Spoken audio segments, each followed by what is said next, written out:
They had survived hell. For months, maybe years, these men had known only hunger, pain, and humiliation. Japanese prisoners of war, captured in the Pacific, were among the most hardened and desperate survivors of the Second World War. Many of them had expected death, not mercy. When the war ended, they didn't even know what surrender meant anymore. Their empire had fallen, their leaders silent, and the soldiers who once believed themselves invincible were now skeletal shadows in torn uniforms. The day they were told they would be fed by the Americans, many thought it was a cruel joke. After all, during the war, the Japanese military had painted the Americans as monsters, savages, who would torture them, starve them, and make them suffer before killing them. They had heard stories, wild propaganda, that no prisoner would ever live to see sunrise again. But now, they were about to find out the truth, and it was nothing like the nightmare they had imagined. It began, quietly, in makeshift camps across the Pacific Islands. American guards watched over long lines of weary Japanese soldiers, most too weak to even stand straight. Their ribs pressed against their skin, their eyes sunken deep into hollow faces. For weeks they had been surviving on scraps, rice that was half mold, soup that tasted of nothing but boiled grass. When the first dawn came after their surrender, few of them could even lift their heads. Then came the smell, something warm, rich, and completely unfamiliar. It drifted across the camp smoke from a kitchen fire, the scent of bacon frying, of bread toasting, of something sweet, coffee. To the starving men who hadn't smelled real food in months, it was almost too much to believe. Some wept quietly, convinced it was a cruel trick, a dream born from starvation. Others stared blankly, their bodies too broken to react. But the smell grew stronger, and then, for the first time since their surrender, they saw American soldiers carrying trays, plates, real plates, steam rising in the morning air, and what was on them would shatter everything these men thought they knew about their enemies. Just days earlier, these same men had fought the Americans with everything they had, charging hopelessly into gunfire rather than face capture. To them, surrender was dishonor, worse than death. But now, their captors were offering them food, good food, and treating them not as enemies, but as human beings. In some camps, the Americans lined the prisoners up in silence. Each man stepped forward, trembling, unsure whether he'd be struck or shouted at.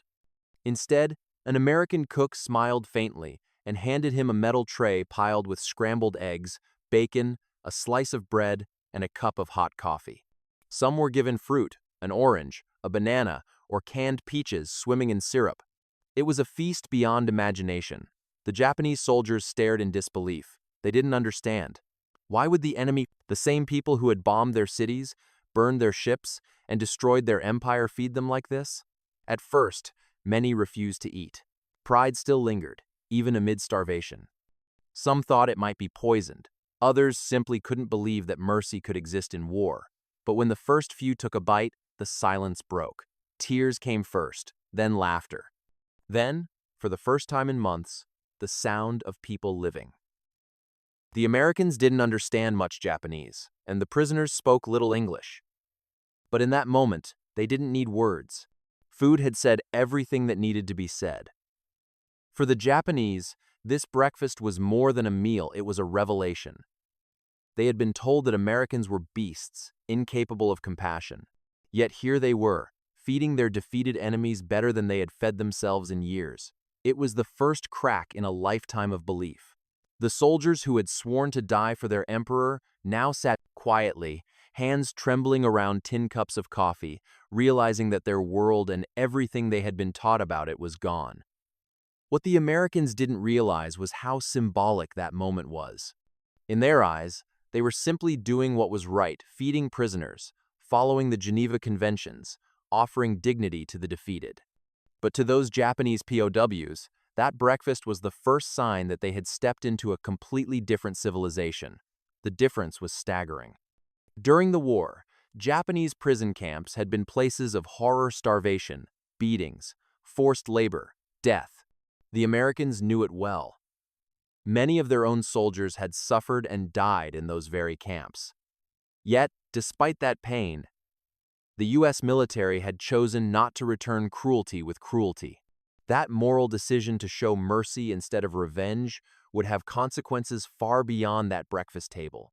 It would reshape how these men saw not only their enemies, but the very idea of humanity itself. For now, though, the moment was simple. A field kitchen, a rising sun, and the smell of eggs and bacon cutting through the silence of a broken world. The war was over. But for the men sitting there, holding warm food for the first time in years, something deeper was beginning an awakening of what it truly meant to be human again. And as they ate, they began to whisper among themselves quiet, uncertain voices, asking a single question that none of them could answer yet. What kind of enemy shows kindness like this?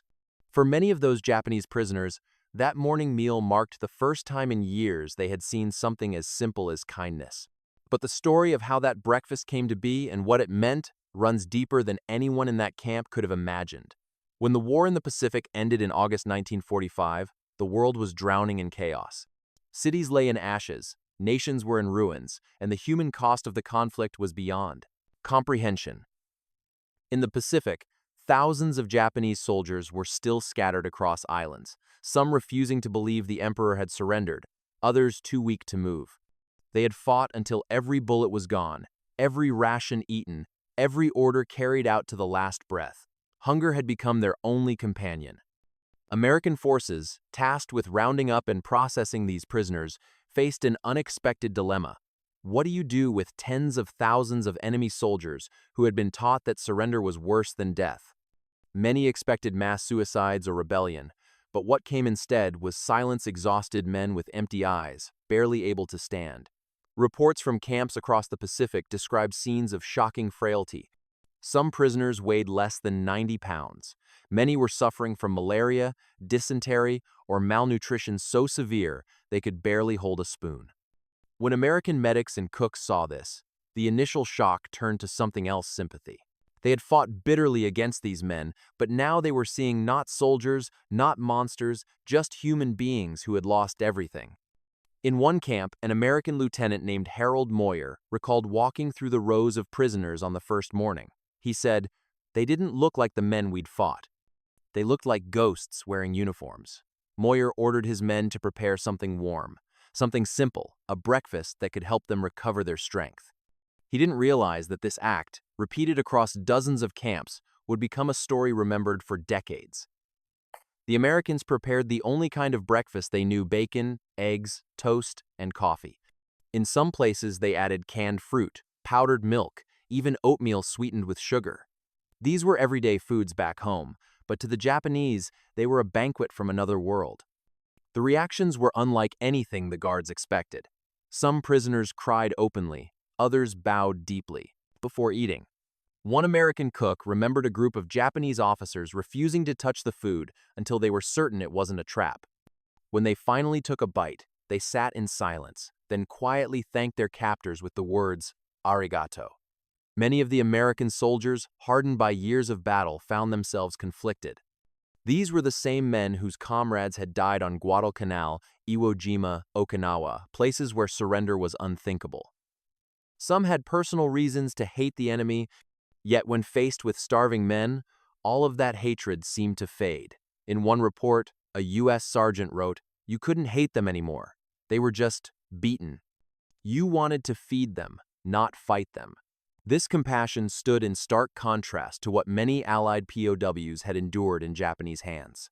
Stories of the Bataan Death March, of starvation camps in Burma and the Philippines, had horrified the world. Yet now, in the aftermath, the Americans chose a different path. It wasn't about vengeance, it was about principle. The Geneva Conventions required humane treatment of prisoners, and the Americans took that responsibility seriously. But there was also something deeper, a recognition that mercy was a weapon more powerful than any bomb or bullet. By showing their enemies dignity, the United States wasn't just feeding prisoners, it was planting the first seeds of peace. Word of the unexpected kindness began to spread through the camps.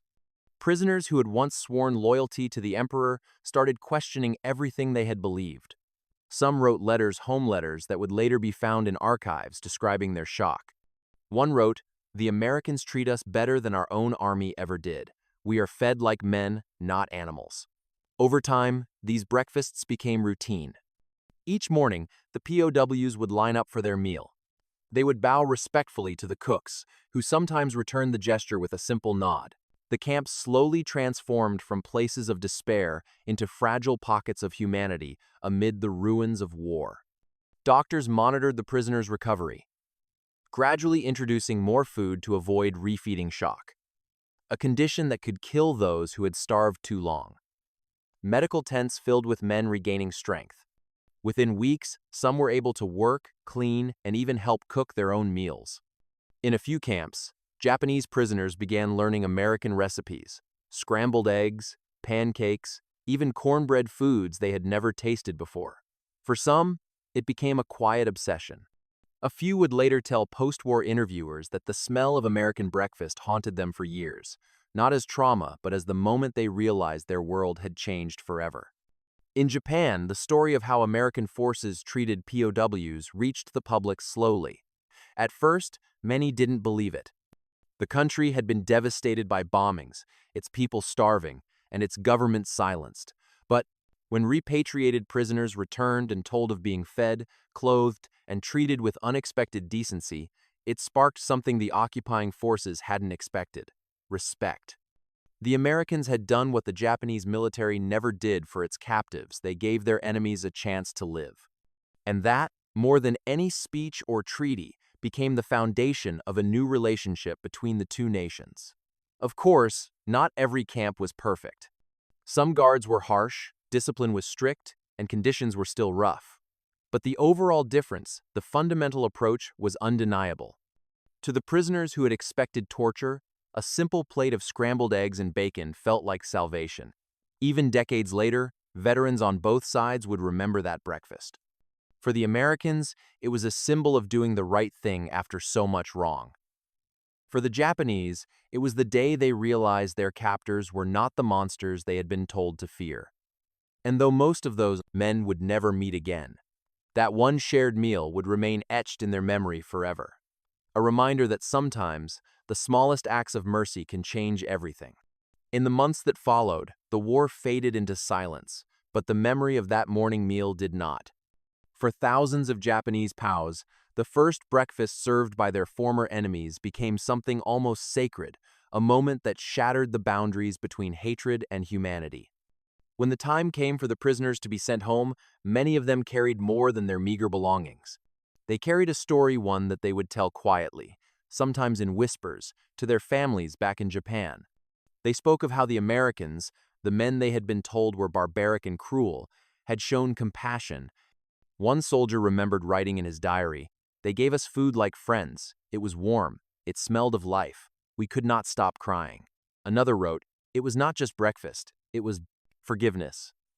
In the burned cities of post-war Japan, these stories began to spread. They didn't erase the pain of the war, but they softened it, turning fear into reflection and reflection into understanding. Families who had lost sons began to see the Americans not only as conquerors, but as men capable of mercy. Meanwhile, in the United States, many soldiers who had served as guards in those POW camps returned home carrying their own kind of memory. They told their families how, after years of fighting, the most powerful moment came not from victory, but from watching starving men eat in peace. Some never forgot the sight of trembling hands clutching cups of hot coffee, or the faint, tearful smile of a man who had thought he'd never live to see another sunrise. One former Marine would later say, "I realized that morning that war makes everyone a victim, even the ones who started it." As the years passed, Japan and the United States underwent one of the most remarkable transformations in modern history. Enemies became allies. The two nations, once locked in the deadliest war the Pacific had ever seen, grew into close partners. And though politics and diplomacy played their part, much of that change began not in grand speeches or treaties, but in small, human gestures like that breakfast. Food has a strange power. It can remind us of home, bridge cultures, or even mend wounds. For those Japanese prisoners, it represented a new beginning, a chance to see the world through different eyes. That meal, simple and ordinary to the Americans, became a symbol of something extraordinary: empathy in the aftermath of destruction. Historians today often mention that the U.S. military's decision to treat prisoners with dignity was one of the reasons Japan's transition to peace was smoother than expected. When those POWs returned home, they didn't spread hatred. They spread stories of fairness, of decency, and that helped shape the spections of the better country's new outlook toward its former enemy. Some of those men lived long enough to see Japan rise again, a nation rebuilt, modern, and deeply tied to the United States.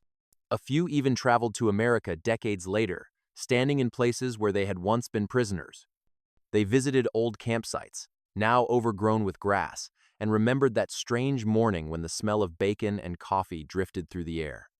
One survivor, interviewed in the 1,970 seconds, said quietly, "It was the first time I felt peace.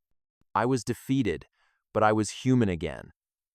Those words capture something most history books miss: that even in the darkest chapters, light can appear in the smallest acts. A plate of food, a smile, a decision not to hate. As the decades rolled on, the veterans who had lived through that moment began to pass away, their stories fading into memory. But some photographs and diaries survived, silent witnesses to that extraordinary intersection of mercy and war. In one faded image, you can see rows of thin men sitting cross-legged in the dirt, holding tin trays, steam rising into the morning air. In another, an American soldier stands behind a wooden counter, pouring coffee for a line of men who, just weeks earlier, had been his sworn enemies. No one speaks in those photos. They don't need to. The look in their eyes tells the whole story. The truth is, history often remembers the battles, the weapons, the destruction, but not the quiet moments that come after. Yet, those quiet moments are where humanity begins again. Something profoundly. It was recognition.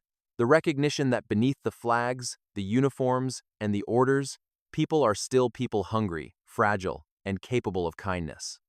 For the Japanese POWs, that meal became a memory that would never fade.